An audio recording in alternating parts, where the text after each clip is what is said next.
اور اس کے لیے ایک اور لفظ استعمال ہوتا ہے ہندی میں، اور وہ ہے انوسندھان، جس کے معنی ہے کسی مقررہ نشانے کو حاصل کرنے کے لیے اس کا تعاقب کرنا، اور اردو میں تو ہم جانتے ہیں کہ نامعلوم کو معلوم کرنا، غیر موجود چیز کو ڈھونڈنا وغیرہ۔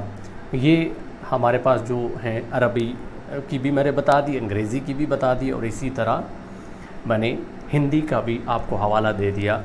آپ اس کو خود جب پڑھیں گے تو آپ کو مزید سمجھ آئے گی، میں صرف آپ کی توجہ دلا رہا ہوں کچھ اہم باتوں کی طرف۔ اب اگر ہم تحقیق کو اردو ادب کے حوالے سے دیکھیں تو اس کے بارے میں ڈاکٹر جمیل جالبی، یا لٹریچر کی بات کر رہے ہیں، ڈاکٹر جمیل جالبی کہتا ہے تحقیق کے معنی ہے کسی مسئلے یا کسی بات کی کھوج لگا کر اس طور پر اس کی تہ تک پہنچنا کہ وہ مسئلہ، وہ بات اصل شکل، حقیقی روپ میں پوری طرح سامنے آ جائے۔ اور اسی طرح قاضی عبدالودود صاحب کا بھی ایک قول ہے، وہ کہتے ہیں تحقیق کسی امر کو اس کی اصل شکل میں دیکھنے کا نام ہے۔ ایک اور بھی کوٹ رکھ دیتا ہوں، ڈاکٹر سید عبداللہ اس کے بارے میں کہتے ہیں تحقیق کے لغوی معنی کسی شے کی حقیقت کا اثبات ہے، اور اصطلاح میں یہ ایک ایسے طرز مطالعہ کا نام ہے جس میں مواد کے صحیح اور غلط کو بعد مسلمات کی روشنی میں پرکھا جاتا ہے۔ یہ تین میں نے کوٹ رکھے، قرآن کی آیات بھی میں نے رکھی، اور تحقیق کا عربی معنی، اس کے علاوہ ہندی معنی اور انگریزی معنی بھی آپ کے سامنے رکھا۔ اب ہم تحقیق کو تھوڑا سمجھنے کی کوشش کرتے ہیں۔ تحقیق دراصل ایک سوال سے شروع ہوتی ہے، یعنی آپ کے ذہن کے اندر ایک تجسس پیدا ہوتا ہے، ایک تڑپ پیدا ہوتی ہے کسی چیز کو جاننے کی، لیکن یہ تڑپ پیدا ہونے سے پہلے بھی ایک کام ہوتا ہے، اور وہ ہے آپ کسی چیز کو دیکھتے ہیں اور اس کے بارے میں کوئی نظریہ بنا لیتے ہیں، پھر آپ اس کے بارے میں سوچتے ہیں کہ یہ نظریہ صحیح بھی ہو سکتا ہے، یہ غلط بھی ہو سکتا ہے، یا پھر کسی اور بندے نے کسی کے بارے میں آپ کو بتایا ہوتا ہے، اور آپ اسی کی باتوں میں مزید آگے گھستے ہیں، یعنی اس کی تہہ تک پہنچنے کی کوشش کرتے ہیں، اور پھر دیکھتے ہیں کہ اس میں سچائی کیا ہے۔ کبھی کبھار تو یہ ہوتا ہے کہ ایک فن پارہ یا ایک کتاب، ایک مضمون، ایک تحریر آپ کے پاس آتی ہے تو آپ اس کا ایک رخ صرف دیکھتے ہیں، اور وہ بھی تحقیق کہلاتی ہے۔ اور اسی طرح کبھی کبھار آپ کو اس چیز سے کوئی سروکار نہیں ہوتا کہ یہ کوئی کسی کی کتاب تھی یا کوئی قول تھا، بلکہ آپ دنیا کی حقیقت کو دیکھتے۔ مثلا جس طرح شروع میں یہ کہا جاتا تھا کہ دیوار کے پیچھے نہیں دیکھ سکتے، ایک بندہ آیا، اس نے کہا کہ دیکھا جا سکتا ہے، اس پہ فتوے لگ گئے، کہا کہ یہ تو ممکن ہی نہیں ہے، دیوار کے پیچھے کیسے دیکھا جا سکتا ہے۔ لیکن جس بندے نے یہ بات کی تھی کہ دیوار کے پیچھے دیکھا جا سکتا ہے، اس نے ثابت کر دیا، اور اس بندے کو ڈھونڈنے کی ہمیں ضرورت نہیں ہے۔ اگر آج ہم دیکھیں تو دیوار کے پیچھے کیا دنیا کے کسی دوسرے کونے پر کیا ہو رہا ہے، آپ بغیر کسی حجت کے اس کو دیکھ سکتے ہیں۔ کیسے دیکھ سکتے ہیں؟ کیمراز آگے ہیں، اور یہ جو CCTV فوٹیج ہے یہ پرانی بھی ہمیں مل جاتی ہے، اور اس وقت وہاں کیا ہو رہا ہے وہ بھی پتہ چل سکتا ہے۔ لائیو میچ امریکہ میں چل رہا ہو جو کہ آخری کونا ہے تو بھی ہمیں اس کی نشریات لائیو یہاں پہ مل رہی ہوتی ہیں۔ تو یہ سب کیا ہے؟ یہ تحقیق یعنی ریسرچ کی بدولت ہی آیا ہے۔ جس طرح ایک اور مثال دے دیتا ہوں کہ شروع میں یہ کہا جاتا تھا کہ زمین گول ہے، بعد میں ایک بندہ آیا، اس نے کہا نہیں تو یہ تو گول نہیں ہے، اور ثابت ہو گیا کہ یہ انڈے کی شکل کی ہے، بیضوی شکل کی ہے۔ پھر کسی نے یہ کہا کہ زمین ساکن ہے، بعد میں ایک بندہ آیا، اس نے کہا نہیں یہ تو گھوم رہی ہے، یہ تو ریوالو کر رہی ہے، اور اس کا جواب قرآن نے بھی دے دیا کہ جتنے بھی سیارے ہیں وہ اپنے اپنے مدار کے اندر گھوم رہے ہیں۔ تو یہ ایسی چیزیں ہیں کہ انسان ایک چیز سے واقفیت حاصل کرتا ہے، لیکن اس کو معلوم پڑتا ہے، اس کو پتہ چلتا ہے کہ نہیں اس میں کچھ سچائی باقی ہے، اور پھر وہ آگے بڑھتا رہتا ہے۔ ایک جملے میں اس کو میں رکھ دیتا ہوں، تحقیق ہمیشہ تغیرات پہ ہوتی ہے، یعنی ایسی چیز جو چینج ہو سکے، جو تبدیل ہو سکے۔ تو پھر کون سی چیز ہے جس پر تحقیق نہیں ہو سکتی؟ مثلا قرآن ہے۔ اب قرآن ایسے مسلمات میں سے ہے جس پر تحقیق مزید نہیں ہو سکتی، چونکہ اس کا ایک ایک لفظ حقیقت ہے۔ تو وہ چیزیں جو تبدیل ہو سکتی ہیں، اس کے علاوہ تمام چیزیں ویسے تبدیل ہو سکتی ہیں، تو ان پر تحقیق کرنا، ان کی سچائی کو جاننا، ان کی کھوج لگانا، یہی دراصل تحقیق ہے۔ اب ہم آ جاتے ہیں تحقیق کی اقسام کے اوپر۔ تحقیق کی اگر موضوع کو الگ کر دیا جائے تو دو بنیادی اس کی اقسام بن سکتی ہے۔ موضوع کو ہٹا کے میں بات کر رہا ہوں تو یہ ایک ہوتی ہے سندی اور ایک ہوتی ہے غیر سندی۔ اس کا میں نے آغاز میں ذکر بھی کیا۔ سندی تحقیق کون سی ہے؟ سندی تحقیق ہے جس طرح آپ ایم فل میں جاتے ہیں، پی ایچ ڈی میں جاتے ہیں، تو وہاں پر آپ ایک تھیسس لکھتے ہیں، آپ ایک مقالہ لکھتے ہیں، پیش کرتے ہیں، کس مقصد کے لیے؟ کہ آپ کو ڈگری ملے، ایم فل کی ملے یا پی ایچ ڈی کی ملے، کوئی بھی آپ کا فیلڈ ہو، یہ میٹر نہیں کرتا۔ چونکہ کچھ لوگ کہتے ہیں کہ سائنسی تحقیق یعنی پیور سائنسز جو ہوتی ہیں ان کی تحقیق اور طرح کی ہوتی ہے، جو آرٹس ہے اس کی تحقیق اور طرح کی ہوتی ہے، تو یہ بھی جھوٹ ہے، ایسا نہیں ہے۔ تحقیق کا مطلب ایک ہی ہے، ہاں آگے طریقہ کار میں تھوڑا بہت فرق آ جاتا ہے، یعنی ٹولز جو ہوتی ہیں وہ مختلف ہو سکتی ہیں، لیکن تحقیق ایک ہی ہے اور وہ ہے سچائی کو جاننا۔ اب سندی تحقیق کے لیے ایم فل میں آپ کوئی موضوع سلیکٹ کرتے ہیں، اس میں آپ ایک مفروضہ بناتے ہیں، سوالات بناتے ہیں، پھر اس کا جواب ڈھونڈ کے آپ پیش کرتے ہیں تو یونیورسٹی آپ کو ڈگری دیتی ہے۔ اسی طرح پی ایچ ڈی میں بھی آپ اس سے مزید ڈیپتھ میں جانے کے لیے ایک ٹاپک اٹھاتے ہیں اور اس کے لیے بھی آپ کو ڈگری ملتی ہے۔ یہ ہے سندی تحقیق۔ غیر سندی تحقیق کے لیے آپ کو کوئی ضروری نہیں ہوتا کہ آپ کا کوئی نگران ہو، آپ کو کسی یونیورسٹی میں جانے کی ضرورت نہیں ہے، آپ کو کسی ڈگری کی ضرورت نہیں ہے، اور نہ ہی کوئی آپ کا مدت مقرر ہے۔ اب جس طرح ایم فل میں 2 سال اور اسی طرح پی ایچ ڈی میں 3 سال ہوتے ہیں، یا کچھ میکسیمم ٹرنیور بھی ان کے لیے رکھا جاتا ہے، اور اس سے زیادہ آپ کو ڈگری نہیں ملتی یا آپ کو دوبارہ کورس پڑھنا پڑتا ہے۔ تو جو غیر سندی ہے اس میں کوئی مدت متعین نہیں ہوتی، اس میں آپ بغیر کسی لالچ کے، بغیر کسی ڈگری کے تحقیق کرتے ہیں۔ اب ہم سامعین آ جاتے ہیں اصل تحقیق کی اقسام کی طرف، یعنی یہ ان لوگوں کے لیے جو تحقیق کرنا چاہتے ہیں اور سندی تحقیق کرنا چاہتے ہیں، ویسے غیر سندی والوں کے لیے بھی ہو سکتی ہے۔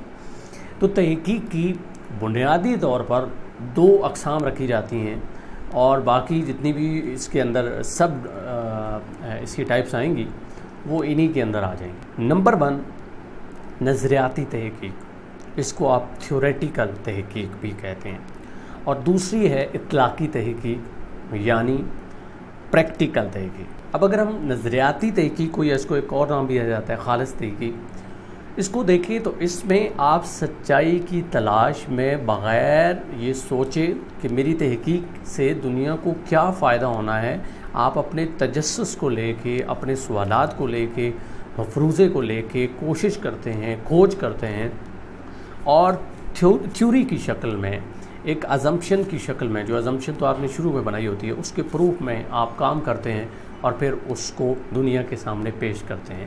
آپ کو اس چیز سے کوئی غرض نہیں ہے کہ اب دنیا کو اس سے فائدہ ہوگا یا نہیں ہوگا۔ دوسری چیز آتی ہے، میں نے کہا اطلاقی تحقیق یعنی پریکٹیکل تحقیق۔ اس میں آپ کا ایک مقصد ہوتا ہے، اور سب سے بڑا وہ مقصد کیا ہوتا ہے کہ آپ نے جو بھی تھیوریٹیکل تحقیق میں چیزیں سامنے لائی ہیں، جو بھی دستاویزات آپ کے پاس آئی ہیں، ان کا معاشرے کو کیا فائدہ ہے، ان کو سوسائٹی کا کیا فائدہ ہے، اور پھر آپ پریکٹیکلی دنیا کے سامنے پیش کرتے ہو۔ یوں سمجھ لیں کہ اگر آپ نے نظریاتی تحقیق کی، اس میں سے کوئی نتیجہ نکالا، تو اب آپ اس کو پریکٹیکلی امپلیمنٹ کر رہے ہیں، تو یہ آپ کی اطلاقی تحقیق کہلاتی ہے۔ اب انہی 2 تحقیقات کی ڈومین میں رہتے ہوئے کچھ تحقیقات کی اقسام ہیں، ریسرچ ٹائپس آف ریسرچ ہیں، جو میں نے یہاں پہ آپ کے سامنے رکھنی ہے۔ میں تھوڑی تھوڑی ان کے حوالے سے بات کروں گا، مین یہ ہے کہ آپ خود ڈھونڈ لیں گے، نام میں یا مینشن کر دوں گا۔ سب سے پہلی تحقیق ہے تاریخی تحقیق، اس کو آپ تجزیاتی تحقیق بھی کہتے ہیں، اور یہ عام طور پر کسی شخص کے بارے میں، اس کے بارے میں آپ نے جاننا ہو کہ اس کی تاریخ پیدائش کیا ہے، اس نے کوئی کتاب لکھی تو وہ کیسے لکھی، کب لکھی، اسی طرح بہت ساری ایسی چیزیں جس میں آپ کو دستاویزات کی ضرورت پڑتی ہے، تبھی تو اس کو تاریخی یا دستاویزی تحقیق کہتے ہیں۔ اسی طرح اس کو آپ تجزیاتی تحقیق بھی کہہ سکتے ہیں، چونکہ اس میں آپ کو دستاویز چاہیے ہوتی ہے، دستاویزی ثبوت چاہیے ہوتا ہے، جو آپ پبلک کے سامنے پیش کرتے ہو تاریخ کے جھروکوں میں گھس کر اصل جو ماخذ، اس میں دو طرح کے ماخذ ہو سکتے ہیں، ایک بنیادی ماخذ اور ایک ثانوی ماخذ۔ بنیادی ماخذ وہ ہوتے ہیں جو اس مصنف کے اپنے ہاتھ سے لکھے ہوئے ہوں یا اس بندے کی قریب تر اس کی یعنی اس نے نظر ثانی اس پر کی ہو، وہ بنیادی ہیں، اور جو اس سے ماخوذ ہوں وہ ترجمہ وغیرہ وہ ثانوی ماخذ کہلاتے ہیں۔ دوسرے نمبر پہ آتی ہے بیانیہ تحقیق۔ اچھا، اس کو انگریزی میں کہتے ہیں ڈسکرپٹیو ریسرچ۔ اب بیانیہ تحقیق آپ کسی چیز یا کسی واقعے کے بارے میں مختلف لوگوں کے بیانات دیکھتے ہیں، پھر ان بیانات کے درست ہونے یا غلط ہونے کی نشاندہی کرنے کی طرف جاتے ہیں، یہ آپ کی بیانیہ تحقیق ہو گئی۔ تیسری آ گئی تجرباتی تحقیق۔ اب تجرباتی تحقیق جو ہے وہ ڈیپینڈ کرتی ہے مشاہدے اور پھر ایکسپیریمنٹ کے اوپر۔ جس طرح وہ سائنس کی ڈیفینیشن ہم شروع میں پڑھتے تھے، چھوٹے ہوتے تھے تو کہا جاتا تھا کہ مشاہدہ کرنا اور پھر پریکٹیکل کرنا، تو یہ عام طور پر پیور سائنسز جو ہیں ان میں یہ زیادہ جو ہے وہ اس کا رول ہے۔ وہاں پر ہم ایک معلومات اکٹھی کرتے ہیں، یعنی کسی چیز کے بارے میں سوچتے ہیں اور پھر اس کا تجربہ کرتے ہیں، اور وہ تجربے سے جو ہمیں رزلٹ ملتا ہے وہ اس کو ایکسپیریمنٹل ریسرچ کہیں گے۔ اس کے بعد آتی ہے کلینکی تحقیق یا کلینیکل تحقیق۔ یہ عام طور پر جو طب یعنی یہ جو شعبہ طب ہے، میڈیسن وغیرہ میں یا بیماریاں جو انسان کو لگ جاتی ہیں، ڈیزیزز ہیں، ان کے متعلق جو آپ ریسرچ کرتے ہیں، اس میں بھی لیبارٹری کا ایک بہت بڑا رول ہوتا ہے۔ مثلاً یہ پیچھے کرونا وائرس آیا تھا، اب اس وائرس کے متعلق بہت ساری ریسرچ کی گئی۔ پہلے یہ دیکھا گیا کہ وہ وائرس ہے کس طرح کا، پھر اس کا اینٹی وائرس تیار کرنے کے لیے ویکسین کے لیے کام کیا گیا، اور انسان شروع میں جب آیا تھا تو اس وقت بھی دیکھیں تو انسان پیپ پر جانے سے مر جاتا تھا، اس کا کوئی علاج نہیں تھا۔ پھر انسانوں نے مل کر کوشش کی تو ایک ویکسین بنا لی جس سے انسان بچ گیا۔ تو یہ ہم نے کہا کلین کی تحقیق ہے، کلینیکل۔ اس کے بعد نفسیاتی تحقیق۔ اب نفسیاتی مثلاً آپ کوئی فن پارہ پڑھتے ہیں، کوئی تجربہ پڑھتے ہیں، یا وہ کہتے ہیں نا اصناف ہیں آپ کے پاس، تو آپ دیکھتے ہیں کہ یہ جو مصنف ہے، رائٹر ہے، اس کا رجحان کدھر تھا، کس طرح، تو اس کی نفسیاتی جائزہ آپ لیتے ہیں، اس کی نفسیات کی، اس کی بیہیویئر کی، اس کا جو لوگوں کے ساتھ طرز عمل ہوتا ہے یا طرز سلوک ہوتا ہے، ان تمام چیزوں کو آپ دیکھتے ہیں اس تحقیق کے اندر۔ اس کے بعد آتی ہے لسانی تحقیق۔ اچھا، اس کو انگریزی کا ایک لفظ یوز ہوتا ہے فلالوجی۔ یہ تحقیق عام طور پر اس میں زبان کی اسٹڈی، اس کے جس طرح املاء وغیرہ ہوتی ہے، تلفظ ہوتا ہے، وہ اس زبان کی مدت کتنی ہے، یعنی وہ کب جنم اس نے لیا، اس میں کتنی زبانیں شامل ہوئیں، کیسے وہ وجود میں آئی وغیرہ، یہ تمام چیزیں فلالوجی کے اندر آتی ہیں۔ اس کے بعد آتی ہے بین العلومی تحقیق۔ یہ بھی بڑی اہم تحقیق ہے، اور بین العلومی تحقیق میں آپ مختلف جو شعبہ جات ہیں ان کو ایک دوسرے کے ساتھ ملا کر تحقیق کرتے ہیں۔ یعنی اب کچھ موضوعات ایسے ہوتے ہیں جو کامن ہوتے ہیں مختلف فیلڈ کے ساتھ، جس طرح اوپر ہم نے الگ الگ کیا، تو کچھ ایسی تحقیقات ہوتی ہیں جس میں تمام نہ بھی صحیح تو 5 6 یا 2 3 ایسے شعبے ہوتے ہیں جن کے اندر اس کا رول ہوتا ہے، تو ہم مل کر ایک تحقیق کرتے ہیں، مشاہدہ کرتے ہیں۔ مثلاً معاشیات ہو گئی، سیاسیات ہو گئی، اسی طرح پیئر سائنسز ہو گئیں، آرٹس ہو گئی، یا کوئی اور شعبہ ہے، تو ان کو ملا کے آپ جو تحقیق کرتے ہیں، یعنی کہ ان کی مدد سے۔ اور آخری جو میرے پاس ہے تقابلی تحقیق، یہ بھی بڑی اہم ہے، اور اس تحقیق میں کیا ہوتا ہے، آپ تقابل کرتے ہیں ایک چیز کا دوسرے کا۔ مثلاً اب اقبال ہے، تو اقبال پہ ہم نے ریسرچ کرنی ہے تصوف کے حوالے سے، تو ہم ابن العربی کو دیکھ لیں، یا کوئی اور ایسا صوفی ہے جس نے تصوف کے بارے میں لکھا ہے، تو ہم ان کا تقابل کریں، تو یہ تقابلی تحقیق کہلائے گی۔ تو یہ کچھ تحقیقات تھیں، ان کی ٹائپس تھیں جو میں نے آپ کے سامنے رکھی، ریسرچ کی اقسام میں نے کہا۔